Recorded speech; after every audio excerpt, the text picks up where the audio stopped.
All right, we're back. This is round 2 of the 2019 SJPorr Challenge. Tonight, I have a porter from ID number 55E-RD2-Z64. I just figured out, and this is my next to last beer, that the middle three characters are RD2. That's round 2, and every single one has it. So I'm special.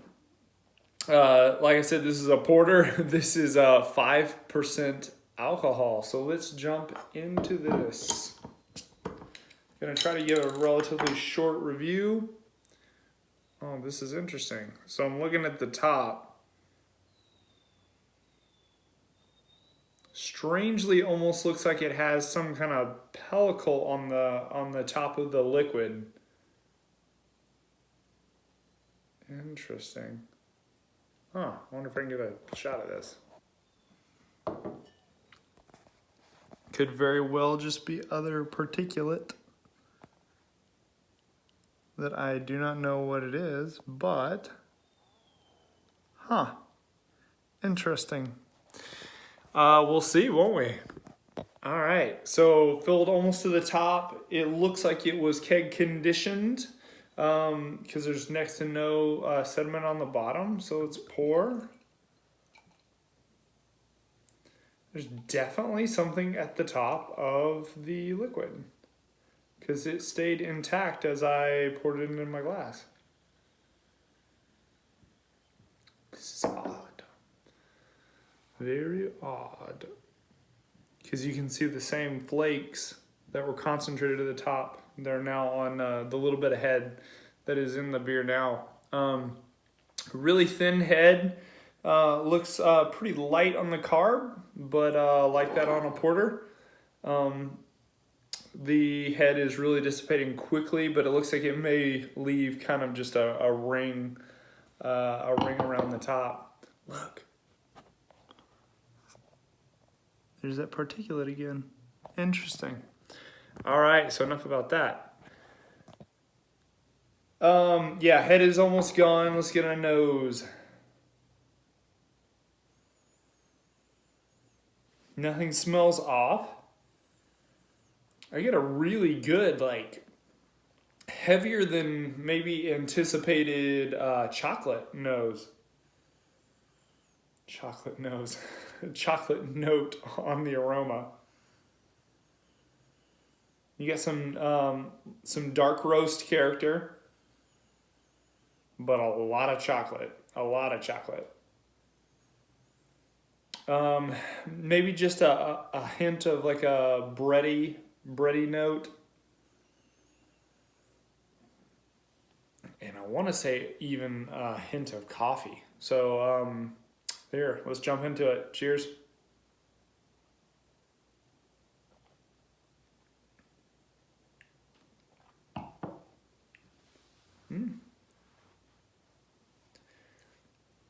Wow, this beer goes like several directions.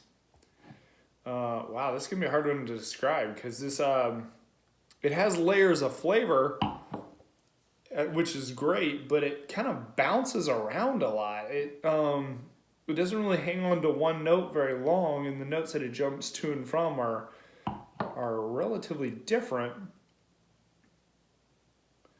You're seeing it's got a little carb on it. Now that I rolled it back up, it's keeping a little cap there.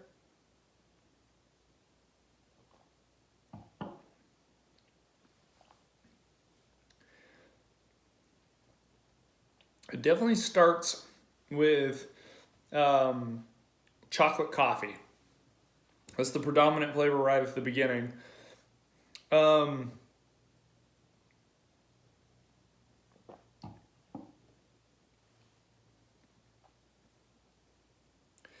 Is really odd. So that sounded bad. It's really odd the way it jumps from initially when you sip on it, you get coffee, chocolate, and it feels really full mouthfeel, really full body. And then quickly thereafter, it changes direction and it almost goes to just like a super clean porter where the body feels a little bit lighter and not so full anymore.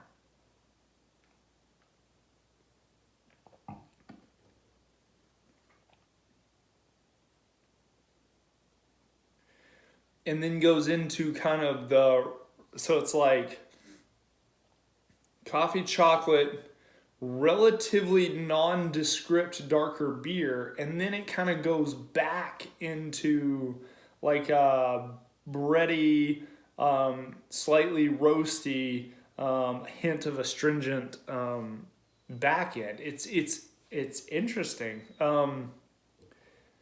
I don't necessarily think that anything is wrong with it. I'm still perplexed by the flakes of stuff on the surface of the beer itself, but I'm not necessarily tasting anything that would say infection or wild yeast or anything like that.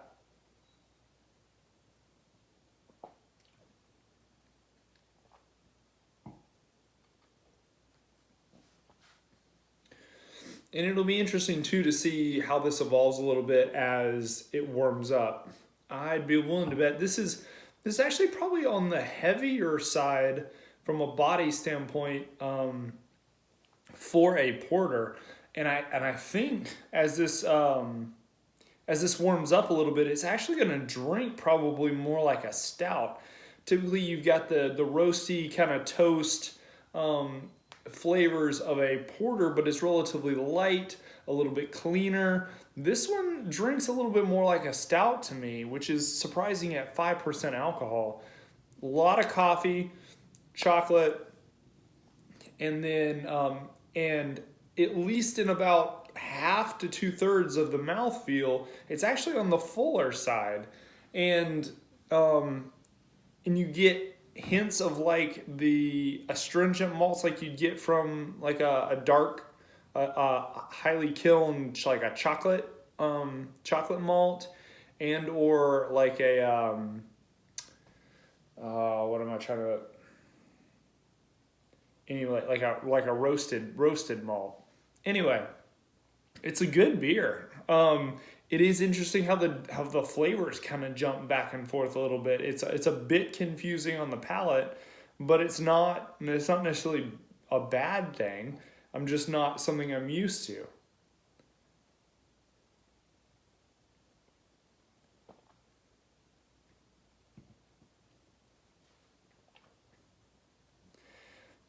As it's warming up and as I'm sipping it a little bit more, those layers are becoming a little less defined, and they're kind of blending together a little bit, which is kind of fascinating.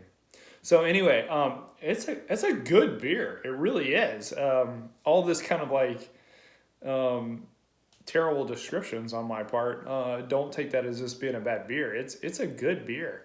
But almost drinks more like a stout than a porter. So it doesn't detract from it being a good beer, but I don't know that I would call this a porter. If I were telling somebody what this is and what this drinks like, I would say it drinks like a low ABV stout with some decent body behind it. So congrats on that for sure. Again, this is 55E-RD2-Z64, a 5% porter. I'm going to go sit with this for a while, score it up, and we'll see you on the very last one.